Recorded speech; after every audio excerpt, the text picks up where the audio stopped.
I'd like to welcome everybody to the Assembly's meeting this afternoon. And the meeting is a confirmation hearing of the city's newly appointed Chief Fiscal Officer, Mr. Robert Harris. And we have some questions that were prepared for us, and I'm going to pass them down that way. And please keep in mind that if you have additional questions other than what are on these sheets, please feel free to ask. And here's Mr. Harris's resume also.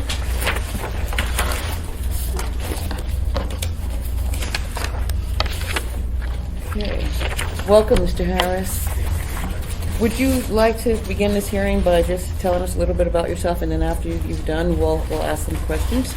Yes, thank you, Madam You're Chair. welcome. My name is Robert Harris. I'm the CFO designee, I suppose, to be the appropriate term, for the municipality. I have a background in economics and finance, as well as engineering. I have a couple of undergraduate degrees from school on the East Coast. My first degree was in economics, and I followed up with an engineering degree. And then I came back to Alaska and worked as an economist for the Power Authority, doing kind of things like bond sales agreements and so forth at the Fort Dam Pool. Spent some time doing that. Went to work for a private consulting firm doing financial analysis, business development, and then went to grad school to get a PhD in economics. I didn't actually care for the program, so I switched, and they said I had money and I could go to a different program. So I went down and started working on a PhD in electrical engineering. You know, the one thing that kind of links the two is math and numbers and sort of thinking about process, and so it seemed like a good fit. And I finished a master's in engineering, came back to Alaska. For a while I thought I would finish a PhD, but I came back and started a family, and found myself doing a variety of work, principally in economics, finance, business development. I spent a fair amount of time working with entities that were looking at trying to spur development in their communities, and went back and for a short while was a division director for Division Energy, which was what the Power Authority to me. Moved out of that over to the Science and Technology Foundation, where I spent a couple of years doing science and technology, finance, early technology development. Left there to go to work for an electric utility, where I was managing special projects and key accounts. And we did a startup technology firm based on some concepts we were working on. The regulatory environment changed, and I used that as an opportunity to when we closed it down, I used that as an opportunity to go to work for Alaska Pipeline. I spent some time doing some engineering work for them, and then moved into operations and maintenance for the pipeline. Ran 9 and 10, and then 5 and 6 for a short while. I decided to take a sabbatical after that, and let's see, what did I do after that? 2002, 4, 5. I did some engineering work after that. Then I launched, I was with a firm that's doing a lot of energy power plant production, so I ran an engineering group and project management group for that firm. And then at the same time did my MBA while I was there, and then took some more time off. And here spent a little bit of time since last 20 months or so. I was with CH2M leading a group of engineers in electrical and fire and gas and instrumentation controls and designers, and most recently leading a group of people doing a design of a power plant. So I'd say probably more than half my career, probably half, 2/3 has been in economics, finance, management, and the other third would probably be in engineering. So that's kind of the rough work kind of history, probably more than you wanted to know. I was born and raised here in Alaska. I was adopted as an infant, and brought to live in Anchorage. Kind of went through the school system, came through most of the K through 6 here. I had a year out, and then all of middle school and high school. Graduated from Diamond. When I finished college, I figured, I was from Alaska, so I wanted to come back. And I'm really fortunate to be living here in Alaska, and particularly to have this opportunity today to work with the city. I've been here a week, and I found that I'm working with just a tremendous group of people who are really serving the people who live here and doing a good job every day, and I feel really privileged to be part of that. Thank you. Mr. Train is the first one on the list. Mr. Harris, looking at your resume, I'm wondering how we managed to get you. Well, this is important. I was asked. Okay. Do you work in Ceres? Are you on Ceres board too? Yes, I'm on the board of Siri. I've been on their board for 4 years. I'm on my second term now. On the Siri board, I've served. I presently serve on the investment committee. I serve. I think this year I'm due to be on nominating and compensation as well. Okay. Good. Thank you, Mr. Trainee. I think I'll just go down to Mr. Flynn. We'll start with The you. table. Thank you, Mr. Trainee. Thank you, Madam Chair. Mr. Harris, I actually know Marsh Creek pretty well. Can you tell me a little bit more about the work that you did there? Yes, Madam Chair. Mr. Flynn. At Marsh Creek, I was brought in to help set up a injury group within the energy service. So at Marsh Creek, without sort of divulging the business details, they've got a group that focuses on environment, and our group was focused on energy systems. So I was brought in to try to help them do perhaps some larger projects where we were actually, some customers would come in and say, I just want a power plant, can you get it running by this date? And for those folks, my group would I would do all the design for it, and then I would put together a team and build it. So in essence, design, build, and then of course, I would be involved in some of those earlier stage negotiations of going out and talking to clients and saying, I would actually negotiate the deal to actually put together the design build, or if they just wanted me to. We tried to stay away from just the design piece because there are engineering firms out there, and we weren't trying to compete with those. And did that for about 4.5 years, and then the economy kind of turned at about that point in time, and the firm made a decision to sort of step out of that piece of work. So that's when I decided to take a little break. But essentially, on the energy side, design, build power plants. If I may, Mr. Certainly, Mr. Flynn. One of the things we wrestle with as a taxing body is the level of debt the municipality carries, not just as general government, but also the various service areas and operating the enterprise activities and so on and so forth. Have you had a chance to sort of look at the debt structure that the city maintains and have any thoughts about how it might be improved? Thank you, Chairman. Yes, I've had a chance to be introduced to that topic.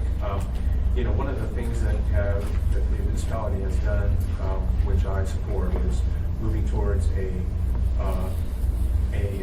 very stable bond rating. In this case, AAA and a AA positive. I think that down the long run, by preserving that, we're able to reduce the cost of borrowing in the future. So, as for example, we have debt that has sort of reached the point at which we can go back to the markets and basically do a refi. That lowers the cost to the municipality for being able to do those activities. So, where we can preserve a stronger bond rating, that would be where I would seek to go. That's all, Madam Chair. Thank you, Mr. Flynn. Mr. Zimbalski?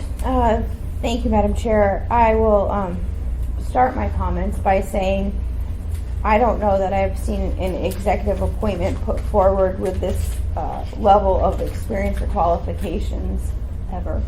You could, I'm pretty impressed by your resume and your life experience. I mean, you could run ML&P or you could be the CFO. So it's, that's exciting to me because energy, as you can hear, is a big topic. So I look forward to that. I do have some concerns, and being that we have, being a current series board member and now being CFO, I would like to hear your position on the what you see your role and the thought of potentially expanding the wind farm on Fire Island. Thank you, Madam Chairman. I serve on the steering board. So one of the first conversations I had when this position was being discussed with me was with the service council to make sure that from the standpoint of service on the board, I would be able to continue to serve on the board while discharging faithfully the duties of this position. In the regular course of business, Siri, as with any company, entity in town, certainly has certain transactions that they perform. It's where those exceptions start to bubble up and percolate up to the top where my decision making might be required. So by, in discussing this position, one of the things I referenced was that my need to recuse myself from any decisions that would affect in any sort of extraordinary way the business interests of Siri or the municipality. So it's as I've been told by folks, and I have a conversation next week with the municipality's ethics officer about this, is that by doing this, in essence, I won't be involved in Siri decisions at the board level, and I will recuse myself from any municipality decisions. I've already informed my staff that I'm on the board and that we need to take steps to recuse myself. So, for example, if Siri or one of its business entities wanted to have a tax exemption, I would recuse myself from that to a designated staff member so that I'm not involved in any of those discussions or that decision making. Not simply to reduce the possibility of a conflict, but even the appearance of a conflict of interest. So, hopefully by proactively addressing those things. So, for example, the case of the I would not be participating in discussions with respect to that. Okay, so those discussions, we're talking public discussions, or would you be advising the mayor on any positions regarding them? I plan to walk out of the room. Perfect. I appreciate that. We do that all the time. When things come up, we recuse ourselves too. And so I get to cover, Yeah, he with does. conversations too. he does. Sometimes for So I appreciate that conversation, and frankly, I look forward to working with you. Thank you, Mr. Dombrowski. Mr. Trini? No. No. Mr. Steele? I'm listening at the moment. You passed me by for the moment. I'll pass you by. Mr. Peterson? Thank you, Madam Chair. You're welcome. Well, I'll ask one of the prescribed questions here.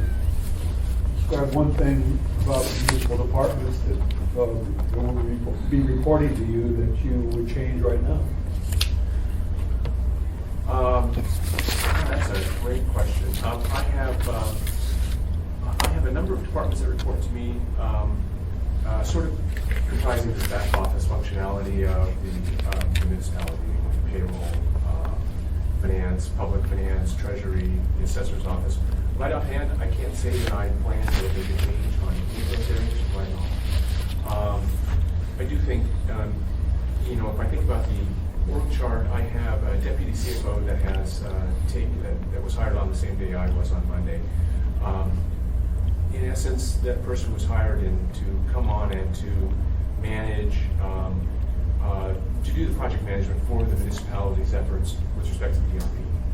So that's a little, the title says one thing, the functionality sort of means something different. So I'll make sure that everybody in my group understands that.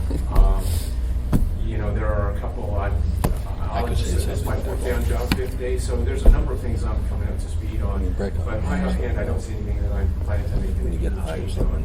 And normally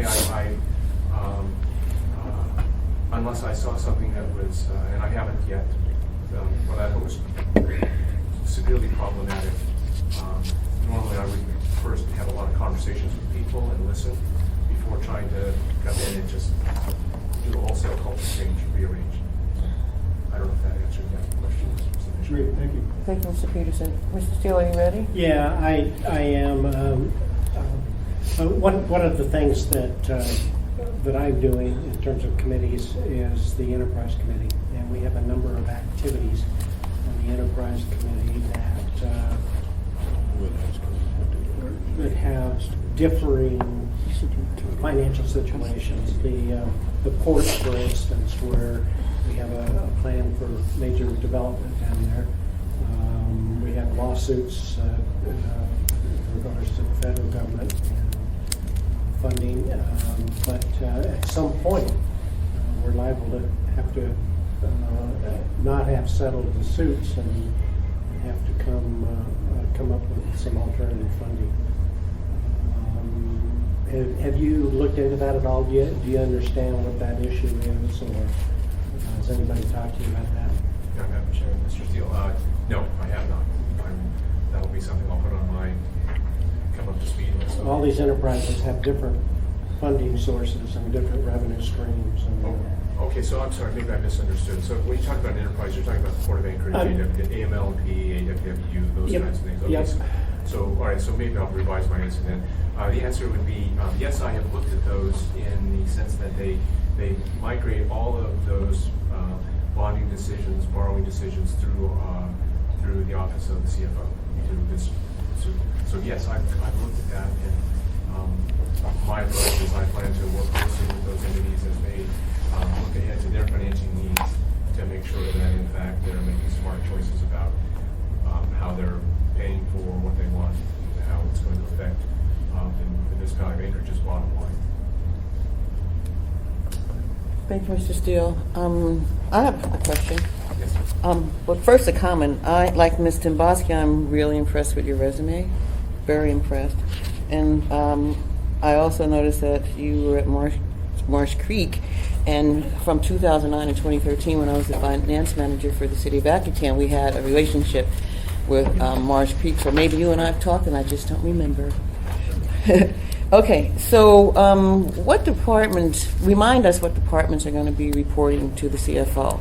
Sure, and if you'll allow me to put in my cheat sheet. Please. So I don't miss anybody. IT, payroll, purchasing, the municipal assessor, public finance, the municipal treasurer, and the controller's office. Thank you. Mr. Trainee? So IT is going to be reporting to you? Yes, sir. You need to find an IT head Yes. rapidly, because we've not had one for the last, depends on who you listen to, last half year or better. And part of the whole problem I think we found with SAP was a lack of somebody that can actually understand what IT does and how it drives the system. And I know you were at our meeting yesterday, we talked about the SAP. And Alden, your deputy CFO, is going to be working intensely on that. Yes. Since you're native, can you make sure that we work, I want you to work closely with the native community we've got in Anchorage to encourage them to apply for jobs with the city, because when I take a look at the town that's the largest native community, I just don't see that many natives working for the city of Anchorage, and I want to rectify that. Let me know how I can help you. Thank you, Evan. Madam Chair, so Mr. Trainee, thank you for that. I mean, I think it is, we have a number of really well-qualified people, and I would We hope do. that we would be able to provide opportunities for folks to live here and work here and have make a good career for themselves here, a good life. Just to comment on the question about the CIO, I have been looking at job descriptions and updating job descriptions for the CIO position. If I could get something through the system today, I would. I need to fill that role as fast as I possibly can, and so I've had some discussions with Alden about what sort of attributes and qualifications we're looking for, and I'll have discussions with others in the building as we sort of bring that forward. We do need a CIO who's directed towards our needs, and I would agree that having that person in on how we do SAP or ERP implementation is really critical for the success of that enterprise. I'm going to know we gave them, I think, close to $5 million for technology. And my concern is I think we're still using an old operating system on our computers that isn't even supported by Microsoft anymore. And so we've got to get people in there that understand the computer system and what it can do. And what happens if you don't keep it current. But thank you. Yeah, exactly. Thank you, Mr. Trainee. Ms. Dombrowski? Thank you, Madam Chair. This is just a quick question for Mr. Abbott. When do you think we might be able to start to see the proposed org chart, or when do we anticipate that's going to be coming forward? With the budget. So you'll see it in 30, 40 days. Okay, thank you. Thank you, Ms. Dombrowski. Mr. Flynn, do you have any other questions? Mr. Trainee? No. Mr. Steele? No doubt. Mr. Peterson? Well, I'll ask a question. Thanks, Madam Chair. You're welcome. How about detailing some of the strengths and weaknesses that you will be addressing regarding the overall fiscal situation of the municipality? Thank you, Madam Chair. Mr. Peterson, that's I would characterize that we live in somewhat uncertain times. If you've been watching the price of West Texas Intermediate today, the 60-day 40. So that then impacts us all the way through. You know, for us it might be 12, 24, 36 months out, but what's going to happen with prices is something I think that we're paying attention to. The uncertainty piece is that it could all change I don't tomorrow. think it will. It could go, But you can it ask. could start moving back up, it could go back down. And I think the only prudent approach is to be prepared for that worst case scenario, yet try to maintain the capacity to be able to grow if that requirement is there. I don't know if I answered that. I don't know if I answered any of your question or not. But I do think that, you know, we've got some challenging times ahead potentially. I'm not willing to say that in fact I've looked into a crystal ball because I don't have one. But it's just a fair amount of uncertainty, I think, in the marketplace. And, you know, as a municipal entity, it's important for us to be aware of the possible impacts that could have on our local economy. Great, thank you. Thank you, Mr. Peterson. Mr. Straney? I think this week we saw that the states is being downgraded and on bonds, potentially. My concern is that going to affect the city of Anchorage from your perspective as an economist? Madam Chair, Mr. Traney. So I was at a bond analyst meeting at AWU on Wednesday, and that exact kind of question came up. And the stock answer would be that, you know, since we're a separate legal entity from the state, their budget woes are what are driving that analyst warning about a potential derating. We don't share that same budget dilemma that the state is having. Namely, the state is looking at significant declines in revenue because so much of their revenue is based on oil. The price of oil has gone from 100 down to 40, so you've had a 60% drop in the price of oil. And since about 85% of the state's income is driven by oil revenues and royalty taxes or royalty payments, that has significantly affected them more than our economy is going to, more than our economic situation is going to be influenced. Having lived through 84, 85, 86 with probably most of you, you know, we see that sort of the impact that we experience on a long, protracted downturn in the price of oil. So I think we're all hoping that it doesn't stay down for very long. But for us, I don't anticipate or foresee that we will have a similar impact on our bond rating simply because the structure of our finances is different than the state's.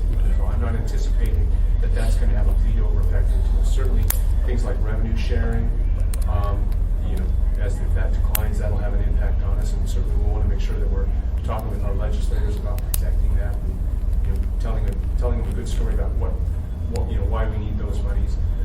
I think you know, one of the more perhaps immediate effects is where, you know, we see as the price of oil declines, certain investment decisions about where to spend money by our majors is something that we need to, you know, it'll affect people living here, people's contractors, jobs, and so forth. It'll affect first. How long that lasts is really uncertain.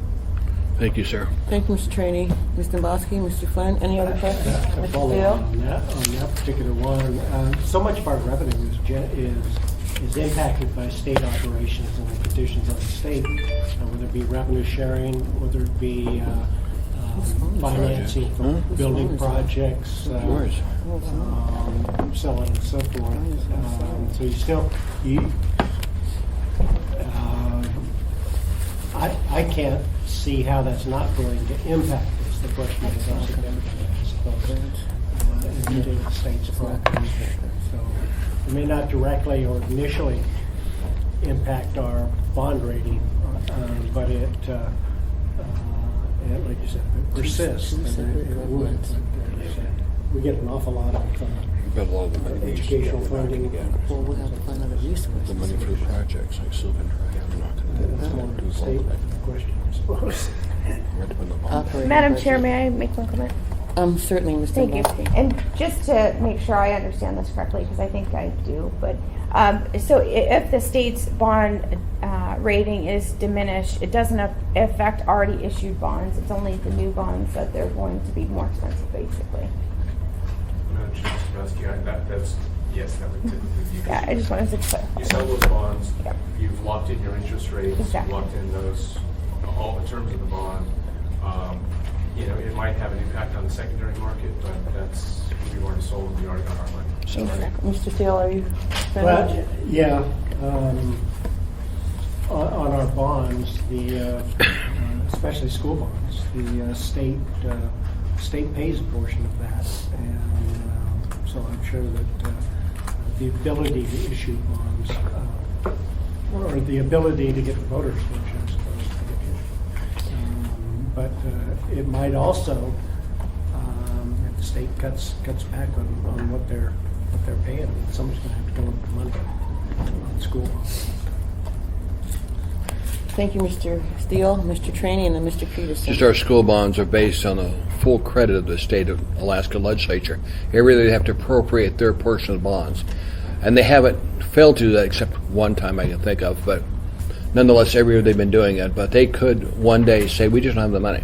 Mr. Then Trainee, it falls back on the citizens I don't of mean Anchorage. to interrupt you, but can I make a comment? Go ahead. Full faith and credit of the municipality. I know. That's what I'm saying, Elby. Right. It could come to rest with our voters. Right. And we've told them that. Hopefully the state will continue to fund it, but there's no requirement. There's no demand they have to fund it. So, Thank you, Mr. Trainee. Mr. Peterson? Thank you, Madam Chair. And, I'm sorry, Budget Elby. Finance Committee Get meeting me with the yesterday, stick. we were talking about trying to close what we see as a potential $11 million budget gap next I know. year. And Mayor Berkowitz has asked department heads to try to find 2% savings in each department. Do you think they're going to be able to do that and still provide the services that our citizens have become used to? Madam Chair, Mr. Peterson, I'm not sure, that might actually be a better question for Lance Wilbur, who's our Director of O&D. I think, in fact, Lance is, in working with the mayor's office, is where that request to have a 2% cut came from. I'll say that from having looked at the budgets that I've looked at, there's, you know, besides paying for your people, there's not a lot of other money there. I mean, you can only cut so many paper clips, and, at some point, I think there's some fair constraints, but I don't want to speak for that, and I don't know, maybe that's the question better put to Mr. Wilbur. Thank you, Mr. Harris. And Mr. Peterson, I have to agree with you, Mr. Harris. And yesterday, Mr. Wilbur gave a presentation at our Budget and Finance Committee on this very issue. I think you were here, Mr. Peterson, but Mr. Wilbur, if you'd like to very briefly answer Mr. Peterson's question, I really would appreciate it. Can you repeat the question? The question, well, Mr. Peterson, it was your question. I'm just wondering if we're going to be able to find the 2% savings in each department and still maintain services. I think for each department, it will vary. For some departments, it certainly will affect service. Thank you. Thank you, Mr. Peterson. Well, if there aren't any more questions, we're going to end this confirmation hearing, and congratulations, and I personally look forward to confirming your confirmation on Tuesday. Thank you very much, Madam Chair. Thank you. Meeting is adjourned.